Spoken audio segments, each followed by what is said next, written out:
ನಮಸ್ತೆ ಸ್ನೇಹಿತರೆ, ಉಷಾ ಭರತ್ ಚಾನಲ್ಗೆ ಸ್ವಾಗತ.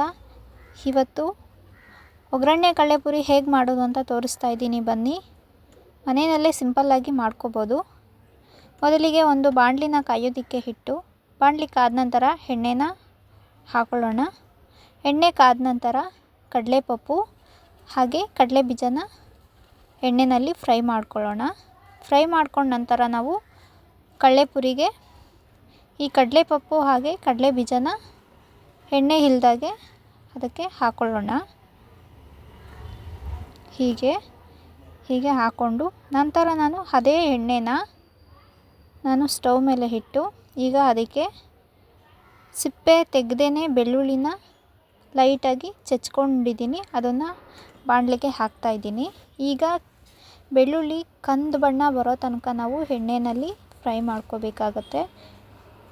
ಕಡಿಮೆ ಉರಿನಲ್ಲೇ ಇದನ್ನು ಫ್ರೈ ಮಾಡ್ಕೋಬೇಕಾಗತ್ತೆ.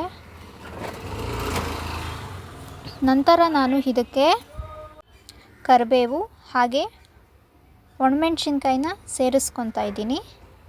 ಈಗ ಇದನ್ನೆಲ್ಲ ಎಣ್ಣೆಯಲ್ಲಿ ಚೆನ್ನಾಗಿ ಫ್ರೈ ಮಾಡ್ಕೊಳ್ಳೋಣ. ಹೀಗೆ ಮಾಡ್ಕೊಂಡ ನಂತರ ನಾವು ಆಗಲೇ ಕಡಲೆಪುರಿಗೆ ಕಡಲೆ ಬೀಜ ಹಾಗೆ ಕಡಲೆ ಪಪ್ಪನ್ನು ಫ್ರೈ ಮಾಡ್ಕೊಂಡು ಸೇರಿಸ್ಕೊಂಡಿದ್ದೀವಲ್ವ, ಹಾಗೆ ಇದನ್ನು ಕೂಡ ಸೇರಿಸ್ಕೊಳ್ಳೋಣ. ಹೀಗೆ ಎಲ್ಲನೂ ಸೇರಿಸ್ಕೊಳ್ಳೋಣ. ಈಗ ಎಲ್ಲ ಸೇರಿಸ್ಕೊಂಡ ನಂತರ ಚೆನ್ನಾಗಿ ಮಿಕ್ಸ್ ಮಾಡ್ಕೊಳ್ಳೋಣ.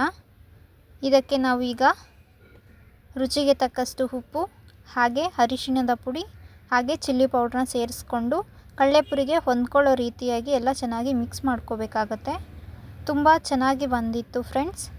ನೀವು ಕೂಡ ನಿಮ್ಮ ಮನೆಯಲ್ಲಿ ಟ್ರೈ ಮಾಡಿ ಹೇಗೆ ಬಂತು ಅಂತ ನನಗೆ ಕಮೆಂಟ್ ಮಾಡಿ ಹಾಗೆ ಸಪೋರ್ಟ್ ಮಾಡಿ. Thank you all, love you, bye.